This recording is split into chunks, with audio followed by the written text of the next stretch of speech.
नमस्कार, आप सभी दर्शकों का बहुत बहुत स्वागत है लोकमंच न्यूज पर और मैं हूं आपके साथ सत्यम गौर। बुलेटिन की शुरुआत करेंगे बिहार की कुछ अहम खबरों के साथ। आपको बताते चले कि बिहार पंचायत चुनाव के लिए 24 अगस्त को अधिसूचना जारी होने के बाद नामांकन की प्रक्रिया लगातार जारी है और नामांकन की घोषणा होते ही ब्लॉक पर नामांकन करने के लिए प्रत्याशियों की भीड़ भी देखने को मिल रही है। और इसी क्रम में सिवान में गया जेल से सीधे नामांकन करने एक बाहुबली प्रत्याशी पहुंचे हैं। हसनपुरा प्रखंड के प्याऊर पंचायत के बाहुबली मुखिया प्रत्याशी शेख अबरे आलम जेल से नामांकन करने हसनपुरा ब्लॉक पहुंचे हैं और अबरे आलम को रविवार को गया जेल से सिवान लाया गया है, जहां आज सोमवार को हसनपुरा ब्लॉक में मुखिया पद के लिए नामांकन किया है।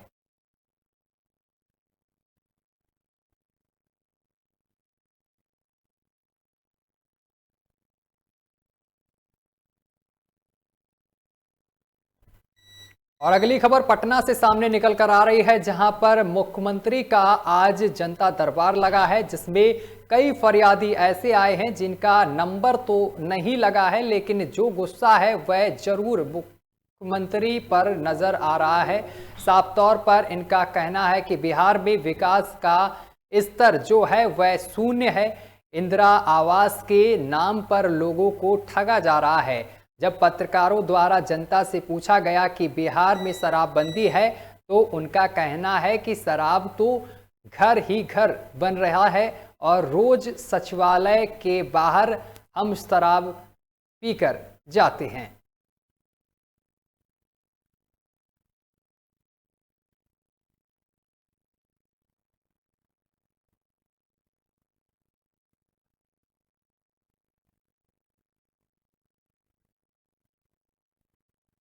और इसी बीच पटना से एक और बड़ी खबर सामने निकल कर आ रही है, जहां आपको बताते चले कि कांग्रेस पूर्व अध्यक्ष और राजनेता धरने पर बैठ गए हैं। बड़ी खबर आपको बता रहे हैं, जहां पर उन्होंने धरने पर बैठने की धमकी दे रहे हैं। बड़ी खबर आपको बता रहे हैं, बैठने की धमकी दे रहे हैं। पटना जिला अधिकारी ने बस मालिक को किया काबिज और इस दौरान स्क्वाड और गाइड में जिला अधिकारी ने मालिक को किया काबिज।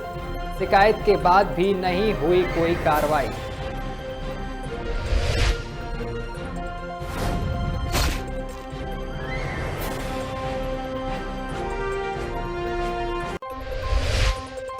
धरने में बैठने की धमकी दी है। कांग्रेस पूर्व अध्यक्ष व राजनेता धरने पर बैठने की दे रहे हैं धमकी, क्योंकि आपको बताते चले कि पटना जिलाधिकारी ने बस मालिक को किया है काबिज और जिसको लेकर धरने पर बैठने की धमकी दी जा रही है।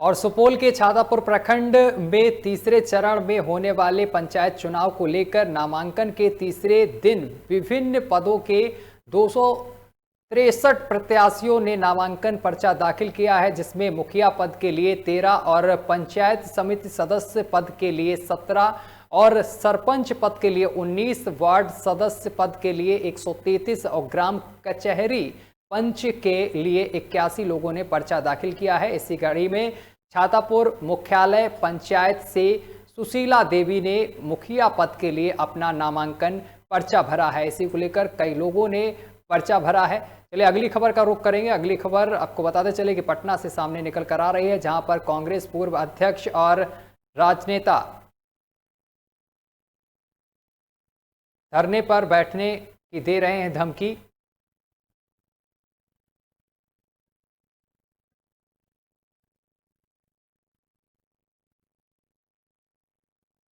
जेडीयू के राष्ट्रीय अध्यक्ष माननीय लल्लन सिंह जी ने आपसे समीक्षा बैठक की है और साथ ही मीडिया से बातचीत करते हुए बताया है कि संगठन को कैसे बूथ स्तर तक मजबूत किया जाए और साथ ही जेडीयू के समर्पित कार्यकर्ताओं और विधायकों और प्रत्याशियों से फीडबैक भी लिया है कि कैसे संगठन और मजबूत किया जाए। तो अहम बैठक की गई है और अहम चर्चा की गई है। विधायकों और प्रत्याशियों से राय भी ली गई है कि कैसे पार्टी को और मजबूत किया जाए।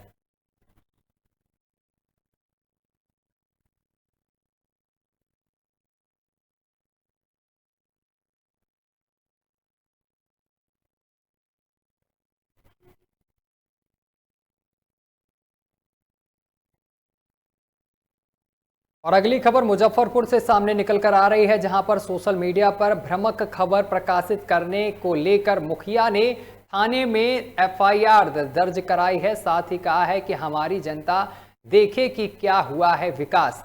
आपको बताते चले कि मुजफ्फरपुर के गयाघाट प्रखंड के बरुआरी पंचायत में सोशल मीडिया पर भ्रामक खबर प्रकाशित किए जाने के विरुद्ध में गयाघाट थाना में मुखिया ने 2 लोगों के खिलाफ एफआईआर दर्ज कराई है। बताया गया है कि सोशल मीडिया के द्वारा बरुआरी पंचायत स्थित शमशान घाट की भूमि पर बिना चाहर दीवारी किए योजना की राशि निकालने और साथ ही कई योजनाओं की राशि की गबन करने का आरोप लगाया गया है। इस मामले में बरुआनी पंचायत के मुखिया स्वराज सिंह ने 2 लोगों के विरुद्ध झूठा और भ्रामक खबर सोशल मीडिया पर डालने के खिलाफ एफआईआर दर्ज कराई है।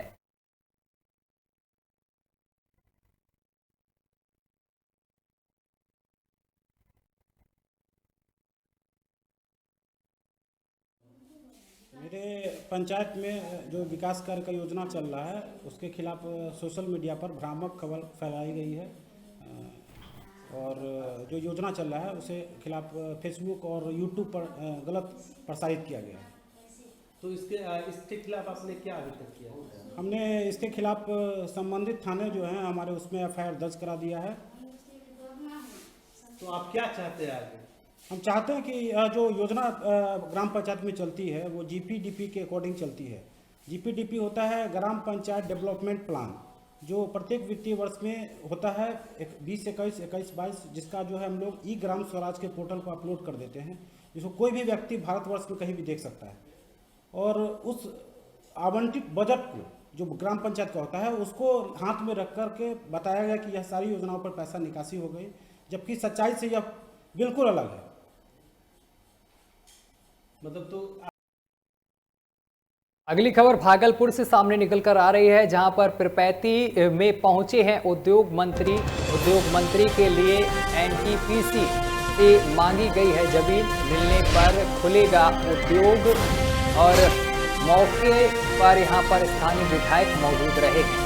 बड़ी और अहम खबर आपको बता रहे हैं, जहां पर मंत्री पहुंचे हैं और एनटीपीसी से जमीन मांगी गई है और जमीन अगर मिल जाती है तो यहाँ पर उद्योग के धंधे खुलेंगे। और इसके बाद आपको बताते चले कि इस दौरान यहाँ पर स्थानीय विधायक भी मौके पर मौजूद रहे।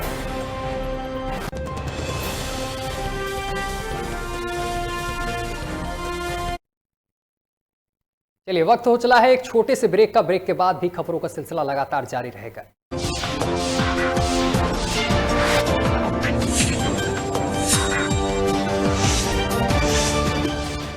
छातापुर पंचायत का विकास रूबी कुमारी का होगा प्रयास। आप हमें दे समर्थन, हम करेंगे छातापुर पंचायत का परिवर्तन। ग्राम पंचायत छातापुर से सुयोग कर्मठ शिक्षित मुखिया उम्मीदवार रूबी कुमारी पति गौरी शंकर भगत को अपना समर्थन देकर एक बार पंचायत का सेवा करने का मौका दें, ताकि पंचायत का चहुमुखी विकास हो सके।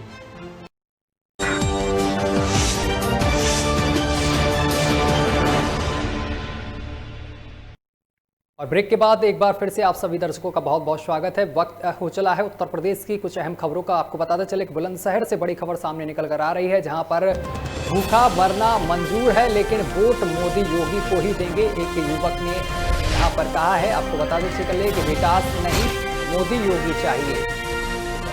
यहाँ पर लोगों ने कहा है कि विकास नहीं बल्कि मोदी योगी चाहिए। 5 साल नेताजी गांव नहीं आए पर वोट मोदी योगी को ही देंगे। ये बुलंदशहर की जनता कह रही है कि विकास हो चाहे ना हो, लेकिन वोट जो दिया जाएगा वो मोदी और योगी को ही दिया जाएगा। ये बुलंदशहर की जनता है। जब हमारे संवाददाता कदीम ने लोगों से बातचीत की तो इस दौरान यहाँ पर हमारे संवाददाता, लोकमंच के संवाददाता कदीम को जवाब मिला कि हम भूखा रहना पसंद करेंगे, लेकिन वोट मोदी और योगी को ही देंगे।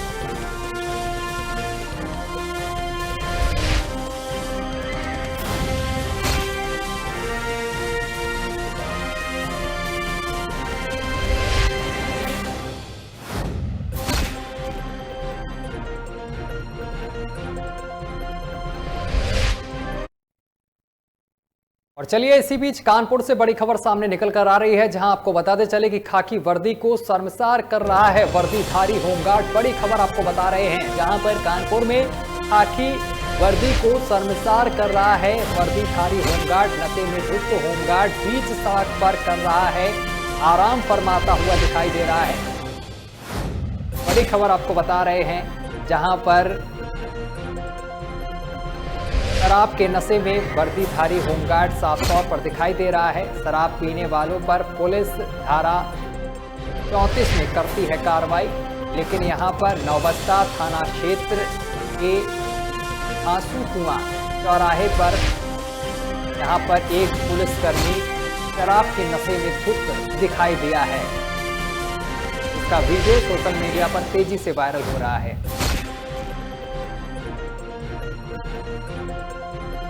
और खबर पर ज्यादा जानकारी के साथ हमारे संवाददाता मुकेश हमारे साथ फोन लाइन पर जुड़ गए हैं। मुकेश, यहां पर एक पुलिसकर्मी शराब के नशे में धुत दिखाई दे रहा है, क्या कुछ पूरा मामला है? जी, आप बता रहे कि कानपुर के कारण अवस्था का मामला है, जहां पर सुबह जो है ड्यूटी के दौरान जो एक नयन सिंह नाम का जो होमगार्ड में जो है, उसमें जो वहाँ पर चौराहे पर नशे की धुत में वो पाया गया है। जहाँ पर लोगों ने उनको देखा, उसके बाद उसको तो देखा गया तो 112 नंबर बुला करके उसको पुलिस सूचना दी गई है। जब उसको पुलिस सूचना दी गई तो पुलिस मौके पे आकर के उसको वहीं से उठा करके ले गई है। जी चलिए, तमाम जानकारी साझा करने के लिए बहुत बहुत शुक्रिया आपका।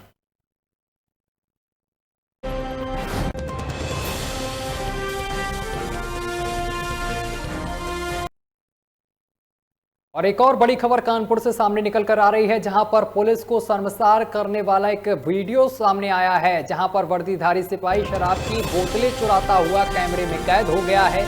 कानून का पाठ पढ़ाने वाली पुलिस निकली है चोर। कानपुर के काकादेव थाना क्षेत्र का ये पूरा मामला है। तो कानपुर की पुलिस जो है खुद ही यहाँ पर चोर निकली है, क्योंकि ये तस्वीरें आप देखिए किस तरीके से यहाँ पर चोरी करता हुआ ये पुलिसकर्मी साफ तौर पर दिखाई दे रहा है। जो पुलिसकर्मी कानून का पाठ आम जनता को पढ़ाते हैं, वो ही यहाँ पर कानून को तोड़ते हुए नजर आ रहे हैं। दरअसल ये पूरा मामला कानपुर का है, कानपुर के काकादेव थाना क्षेत्र का बताया जा रहा है। और खबर पर ज्यादा जानकारी के साथ हमारे संवाददाता मुकेश हमारे साथ जुड़े हुए हैं। मुकेश, यहाँ पर एक वीडियो पुलिसकर्मी का वायरल हो रहा है, जिसमें पुलिसकर्मी शराब की दुकान से शराब चोरी करता हुआ दिखाई दे रहा है। वही पुलिस जो पुलिस आम जनता को पाठ पढ़ाती है कानून का, वही कानून तोड़ती हुई दिखाई दे रही है। जी बिल्कुल, आप बता रहे हैं कि कानपुर के काकल थाने का क्षेत्र का मामला है, जहाँ पर शराब का ठेका बना हुआ है। वहाँ पर शराब पीने के लिए एक पुलिसकर्मी वहाँ पर गया था। तभी उसने देखा कि वहाँ पर शराब की बोतल रखी थी, तो उसने मौका देख करके उस शराब की बोतल को उसने पार कर दिया। जैसे बता रहे कि आपका पूरा मामला जो है इस सीसीटीवी कैमरे में कैद हो गया। मुकेश, इससे पहले एक हमने खबर चलाई जिसमें पुलिसकर्मी शराब के नशे में धुत दिखाई दे रहा था और वर्दी की यहाँ पर धज्जियां उड़ाता हुआ दिखाई दे रहा था, और दूसरी तरफ यहाँ पर शराब की बोतल चोरी करता हुआ दिखाई दे रहा है। इससे आम जनता पर क्या प्रभाव पड़ेगा? जी, जब बता दें कि जब पुलिस ही चोरी करती नजर आ रही है, तो इसमें आम जनता को किस तरह से वो टोक सिखाएगी या उसको कानून का पाठ पढ़ाएगी, जिसको पुलिस ही खुद बताएगी किस तरह से वो जो है आम जनता पर काबू पाएगी, जब खुद पुलिस ही खुद चोरी कर रही है। चलिए, तमाम जानकारी साझा करने के लिए बहुत बहुत शुक्रिया आपका।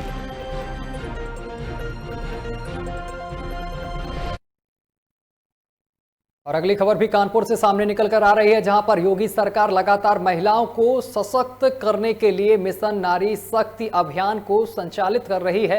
लेकिन वास्तविकता क्या है, यह हकीकत धरातल में क्या नजर आती है, इसके बारे में जीरो ग्राउंड रिपोर्टिंग सिवाला बाजार कानपुर के बड़े चौराहे पर महिलाओं से सरकार ने यहां पर संचालित मिशन नारी शक्ति पर कितना प्रभाव पड़ रहा है, इस बारे में लोकमंच से यहां पर खास बातचीत की है। महिलाओं से हमारे संवाददाता ने खास बातचीत की है, आपको सुनाते हैं।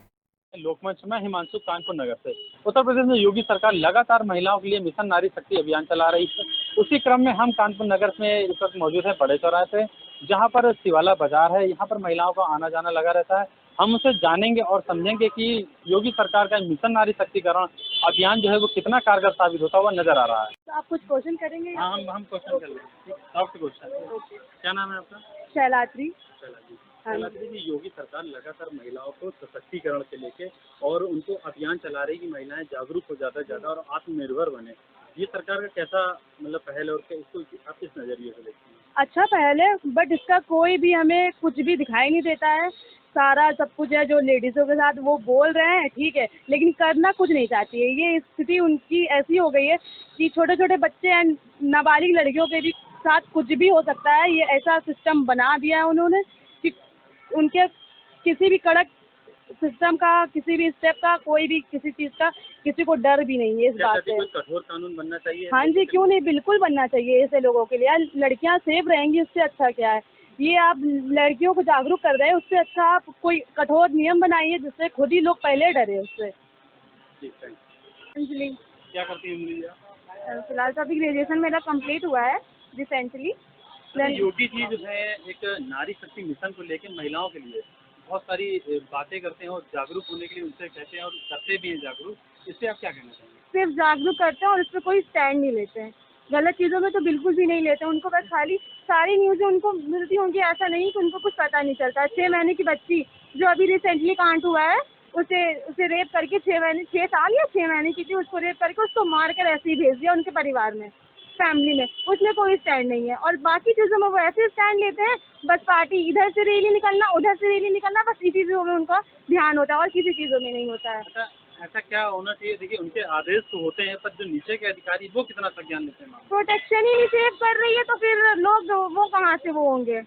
पुलिस आजकल की यार जहाँ रास्ते से निकलो तो वो कमेंट कर देते हैं। उनकी नजरें ठीक नहीं है तो लोग, हम लड़कियां यार अब क्या ही बताएं, उनको खुद ही सोचना चाहिए, प्रोटेक्शन ही कड़ा करना चाहिए उनको। रेखा यादव। रेखा जी, योगी सरकार लगातार नारी मिशन शक्ति, नारियों के लिए बहुत सारी योजनाएं चलाते हैं, अभियान चलाते हैं जिससे महिलाओं को सशक्त बनाया जा सके। इस पर आपकी क्या राय है? इसको आप किस नजरिए से देखती हैं? योगी सरकार बहुत अच्छा काम कर रही है भैया, महिलाओं के लिए बहुत कुछ कर रही है, उससे बहुत सुविधाएं भी मिल रही है। वैसे तो कुछ मिलता ही नहीं था। अब जैसे ये वो उज्ज्वला योजना के तहत उत्तर प्रदेश कांग्रेस पार्टी के नेता हमाम ने उत्तर प्रदेश सरकार के 4.5 साल पूरे होने पर कहा है कि बीजेपी के सांसद को कहीं महंगाई नजर नहीं आती है। यह सांसद कोई और नहीं है बल्कि उन्नाव संसदीय क्षेत्र के सांसद साक्षी महाराज हैं, जिन्होंने यह कहा था कि महंगाई कहीं नहीं है। वहीं कांग्रेस नेता हमाम ने बताया है कि उत्तर प्रदेश के मुख्यमंत्री बोलते हैं कि हमने 4 लाख से ज़्यादा रोजगार दिए हैं। वहीं कांग्रेस नेता का कहना है कि जब हमने आरटीआई के माध्यम से रोजगार के आंकड़े मांगे तो बोलते हैं कि मेरे पास कोई आंकड़े नहीं हैं। सरकार के 4.5 लगातार बीजेपी बता रही है कि किसी प्रकार के युवाओं को रोजगार भी दिया। कई मुद्दों को लेकर बात करी उन्होंने। हमारे साथ इस समय हमाम कांग्रेस नेता के मौजूद है। ये जानते हैं बीजेपी सरकार के 4.5 साल का कार्यकाल समाप्त हुआ है, क्या कहना है? भारतीय जनता पार्टी ने 4.5 साल में इस प्रदेश को बदहाल बना दिया। नौजवान जब नौकरी मांगने आता है तो उसे लाठियाँ मिलती। अभी आपने साक्षी महाराज जी का बयान सुना कि महंगाई कहाँ है। सवाल ये है कि मोदी सरकार की गलत नीतियों के कारण आज देश में 27 करोड़ से ज़्यादा लोग गरीबी रेखा बताते से चले नीचे कि 4.5 साल पूरे होने को लेकर यहाँ पर सवाल खड़ा किया था। उन्होंने कहा कि 4.5 साल के जो कामकाज गिनाए हैं योगी सरकार ने, इसको लेकर कांग्रेस ने सरकार पर निशाना साधा। हमाम ने सीधा निशाना साधा है योगी सरकार पर और कहा है कि युवाओं को रोजगार नहीं मिला है।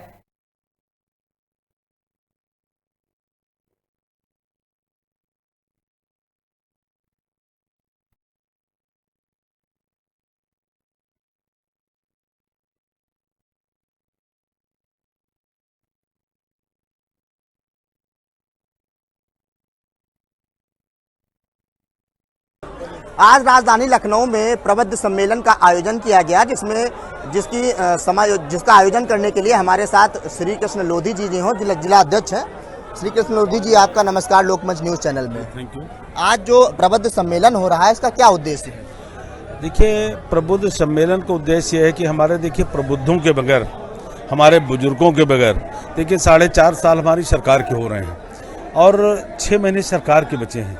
हम लोग इसी तरह के सम्मेलन हर विधानसभा वाइज हमारे हो रहे हैं और प्रबुद्ध लोगों के बीच में हो रहे हैं, क्योंकि प्रबुद्ध लोग जो दिशा निर्देश अपने जो भी जहां स्थिति में रहता है, चाहे हमारा प्रबुद्ध डॉक्टर हो, चाहे वकील हो, चाहे हमारे और बुजुर्ग लोग हों, जो वो दिशा तय करते हैं, लोग उसी दिशा में जाना शुरू कर देते हैं।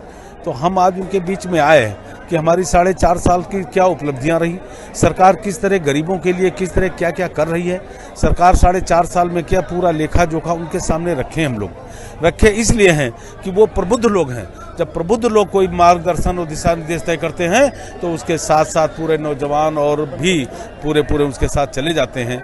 तो हम लोग उन्हीं के बीच में आज ये बातें रखी हैं कि किस तरह हमारी सरकार क्या क्या कर रही है, किस तरह गरीबों को सुविधाएं दे रही है, किस तरह गुंडा माफिया राज इस प्रदेश से गायब हो रहा है, किसी की ज़मीन हड़पी नहीं जा रही, कोई माता बहनों को परेशान नहीं हो रही है, गरीबों को किस तरह हमारी सरकार क्या क्या सुविधा दे रही है। जिस तरह कांग्रेस के बड़े नेता नसीमुद्दीन सिद्दीकी ने आज प्रेस कॉन्फ्रेंस कर बीजेपी पर तंज कसा है, कहा है कि सोनभद्र में जिस तरह नरसंहार बीजेपी सरकार में हुआ, स्वास्थ्य की सुविधाएं चरमराई हुई हैं, इसको लेकर आप क्या कहेंगे? असल बात, एक कहावत नहीं है कि जाकी रही भावना जैसी प्रभु मूरत देखी तीन से, जिनके शासनकाल में इस तरह का होता रहा है तो वो इस तरह के गलत आरोप लगा रहे हैं। भारतीय जनता पार्टी में ऐसा कुछ नहीं है। हमारे भाजपा सरकार में इस तरह का जिस तरह को मतलब आरोप लगा रहे हैं एकदम बेबुनियाद है। वो तो अपने को देखें कि किस तरह की उनके शासनकाल में क्या हो रहा था। भारतीय जनता पार्टी के शासन में आप देख लीजिए, या तो उत्तर प्रदेश से पूरे माफिया गायब हैं, और अगर से कोई भी माफिया अगर से गुंडाई कर रहा है या तो वो प्रदेश छोड़ के चला गया है या ऊपर चला गया है। ये उनकी गलत सोच है। जिस तरह हमारे साथ जिला अध्यक्ष लखनऊ श्री कृष्ण लोधी थे, उन्होंने जैसा सवाल वैसा जवाब उन्होंने दिया। उन्होंने बताया प्रबुद्ध सम्मेलन के विषय में कि एक जोड़ सबको जोड़ कर रखने की बात कही है। साथ में जो नसीमुद्दीन सिद्दीकी ने सोनभद्र में नरसंहार को लेकर जो विवादित बयान दिया है, इसका भी खंडन जिला अध्यक्ष श्री कृष्ण लोधी ने किया है। देखने वाली बात है कि जिस तरह उन्होंने आरोप लगाया है स्वास्थ्य सुविधाओं को लेकर, कानून व्यवस्थाओं को लेकर, अब ये कब तक सुधरेगी। लखनऊ और मिशन 2022 की तैयारियों में भाजपा भी लग गई है। जगह जगह प्रबुद्ध सम्मेलन के माध्यम से समाज के विशेष वर्ग को लुभाने का प्रयास किया जा रहा है। आज भारतीय जनता पार्टी लखनऊ मोहनलालगंज 186 विधानसभा में प्रबुद्ध सम्मेलन का आयोजन किया गया है। इस अवसर पर कार्यक्रम में गोविंद नारायण शुक्ला, प्रदेश महामंत्री MLC और जिला अध्यक्ष श्री कृष्ण लोधी समेत तमाम बड़े कार्यकर्ता प्रबुद्ध सम्मेलन में शामिल हुए हैं और कार्यक्रम में तमाम लोग पहुंचे हुए थे, जिसमें भारतीय जनता पार्टी के पदाधिकारियों व प्रधानमंत्री व मुख्यमंत्री की तमाम योजनाओं को भी उनके बीच रखा गया है और बताया गया है। वहीं साथ ही साथ मंडल अध्यक्ष और बूथ अध्यक्षों को जनता तक तमाम और सरकारी योजना पहुंचाने के लिए निर्देशित किया गया है, जिसमें आगामी चुनाव में भाजपा को बूथ स्तर तक मजबूत किया जा सके। सरकार के 4.5 लगातार बीजेपी बता रही है कि किसी प्रकार के युवाओं को रोजगार भी दिया। कई मुद्दों को लेकर बात करी उन्होंने। हमारे साथ इस समय तमाम कांग्रेस नेता के मौजूद है। ये जानते हैं बीजेपी सरकार के 4.5 साल का कार्यकाल समाप्त हुआ है, क्या कहना है? भारतीय जनता पार्टी ने 4.5 साल में इस प्रदेश को बदहाल बना दिया। नौजवान जब नौकरी मांगने आता है तो उसे लाठियाँ मिलती। अभी आपने साक्षी महाराज जी का बयान सुना कि महंगाई कहाँ है। सवाल ये है कि मोदी सरकार की गलत नीतियों के कारण आज देश में 27 करोड़ से ज़्यादा लोग गरीबी रेखा से नीचे पहुंच गए हैं। लाखों करोड़ लोग बेरोजगार हो गए, तो इनको दिखाई नहीं पड़ता। ये हमेशा जन भावनाओं के साथ मजाक उड़ाते हैं और साक्षी महाराज जी कोई अकेले नहीं, एक लंबी फहरिस्त है। कांग्रेस पार्टी लोकतंत्र में विश्वास रखती है और जन भावनाओं का आदर करती है। इस तरीके के बयान का कंडेम करते हैं। सरकार तो लगातार कह रही हमने युवा को रोजगार दिया, कानून व्यवस्था भी चुस्त दुरुस्त थी। सरकार, मुख्यमंत्री जी बार बार कहते हैं हमने 4 लाख से ज़्यादा रोजगार दिया। RTI के माध्यम से जानकारी मिली हुई है जब सरकार आरटीआई के माध्यम से जब हमने पूछा तो सरकार ने कहा हमारे पास कोई आंकड़ा नहीं। दरअसल भारतीय जनता पार्टी की जो सरकार है वो झूठ के आंकड़े पे खड़ी है, जबकि जनता ये बात को समझ रही है और 2022 के चुनाव में जनता उसे सबक सिखाएगी। कानून को लेके, महिलाओं की सुरक्षा को लेके शक्ति मिशन भी चला है, लगातार महिलाओं की सुरक्षा की बात करी जा रही है। एंटी रोमियो, शक्ति मिशन, तरह तरह के नाम आए, लेकिन आज उत्तर प्रदेश महिला अपराध में नंबर 1। आप NCRB का आंकड़ा जो आया है आप देखिए, आज उत्तर प्रदेश महिला में सबसे नंबर 1 पे पहुंच चुका है। हर तरफ हाहाकार मचा हुआ, आम जनता तरसत है। माफियाओं पे कार्रवाई करने की बात मुख्यमंत्री जी करते हैं, लेकिन सभी माफिया प्रदेश छोड़ के चले गए हैं। अगर सारे माफिया प्रदेश छोड़ के चले गए हैं तो उत्तर प्रदेश में क्राइम को अंजाम कौन दे रहा है? कहीं ना कहीं कांग्रेस के नेता हमाम ने साफ तौर से कहा कि जिस तरह उत्तर प्रदेश में कानून व्यवस्था बस से बदहाल हो चुकी है, युवाओं को रोजगार कुछ नहीं मिला, केवल नाम राम भरोसे ही है। राजधानी लखनऊ से निखिल रस्तोगी। और इसी बीच बड़ी खबर प्रयागराज से सामने निकल कर आ रही है, जहां आपको बताते चले कि अखाड़ा परिषद के अध्यक्ष महंत नरेंद्र गिरी का निधन हो गया है। जानकारी के मुताबिक आईजी और डीआईजी मौके पर भी मौजूद हैं। संदिग्ध हालत में हुई है अध्यक्ष महंत गिरी का निधन। मठ के लोगों से की जा रही है पूछताछ। खबरों की माने तो नरेंद्र गिरी ने आत्महत्या की है। बड़ी खबर आपको बता रहे हैं इस वक्त की, जहां पर प्रयागराज से बड़ी खबर बता रहे हैं, जहां पर महंत का निधन हो गया है। और ये माना जा रहा है, सूत्रों के हवाले से खबर सामने निकल कर आ रही है कि अखाड़ा परिषद के अध्यक्ष महंत नरेंद्र गिरी का सोमवार को निधन हो गया है। नरेंद्र गिरी का शव प्रयागराज के उनके बागबारी मठ पे ही फांसी के फंदे से लटका मिला है। सूत्रों के हवाले से हम खबर आपको बता रहे हैं इस वक्त की बड़ी और अहम खबर आपको बता रहे हैं। इसी खबर पर ज्यादा जानकारी के साथ हमारे यूपी ब्यूरो आशिफ बेग हमारे साथ जुड़ गए हैं। आशिफ, ये माना जा रहा है कि अखाड़ा परिषद के अध्यक्ष का निधन हो गया है, क्या कुछ पूरा मामला है?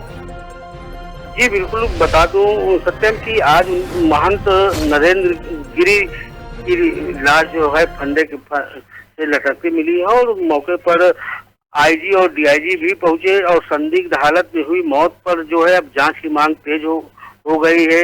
हनुमान गढ़ी के महंत का आरोप है कि नरेंद्र गिरी की हत्या की गई है। हालांकि इस मामले में deputy CM Keshav Maurya, UP CM Yogi Adityanath समेत तमाम मंत्री विधायकों ने गहरा शोक जताया है। हालांकि जिस तरह से जो बातें सामने आ रही है, सूत्रों का दावा है कि नरेंद्र गिरी आत्महत्या कर नहीं सकते। इसको लेकर तमाम कयास भी लगाए जा रहे हैं कि कहीं उनकी हत्या तो नहीं कर दी गई। तो सवाल यह है कि जिस तरह से लाश मिली है फंदे से लटकती हुई, और दूसरी तरफ जो है अयोध्या के हनुमानगढ़ी के महंत राजू दास ने भी आवाज उठाई है कि उनकी हत्या की गई है। ऐसे में एक बड़ा जांच का विषय है और इस मामले में सीबीआई जांच कराने की भी मांग तेज हो गई है। हालांकि अभी पुलिस की तरफ से कुछ भी नहीं कहना है और पुलिस ने मौके से पहुंचकर लाश को कब्जे में ले लिया और मौत के कारणों का पता लगाने के लिए शव को पोस्टमार्टम के लिए भेज दिया। जी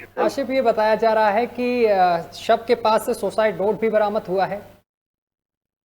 जी अब बता दूं कि जिस तरह से मामले सामने आ रहे हैं, सुसाइड की बात कही जा रही है और हत्या की बात कही जा रही है, इस पर जो है डीआईजी प्रयागराज और आईजी प्रयागराज गहराई से छानबीन भी कर रहे हैं और इस मामले में अभी कुछ भी कहने से कतरा रहे हैं और यह मामला जांच के बाद ही तय पाया जाएगा कि नरेंद्र गिरी ने आत्महत्या की है या उनकी किसी ने हत्या कर दी है।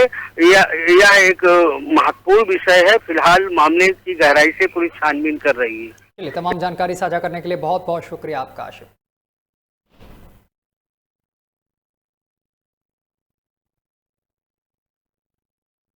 और इसी बीच अयोध्या से एक और बड़ी खबर सामने निकल कर आ रही है। बड़ी खबर आपको बता रहे हैं अयोध्या से, जहां पर आपको बताते चले कि मुख्यमंत्री योगी आदित्यनाथ पहुंचे हैं हनुमानगढ़ी अयोध्या।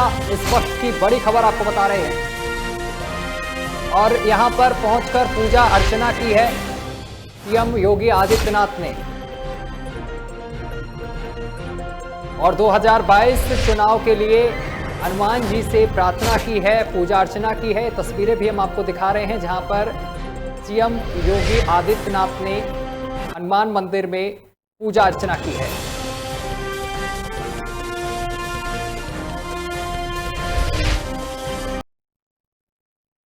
चलिए इसी के साथ बुलेटिन में अभी के लिए बस इतना ही। देश दुनिया की तमाम खबरें देखने के लिए देखते रहिए लोकमंच न्यूज।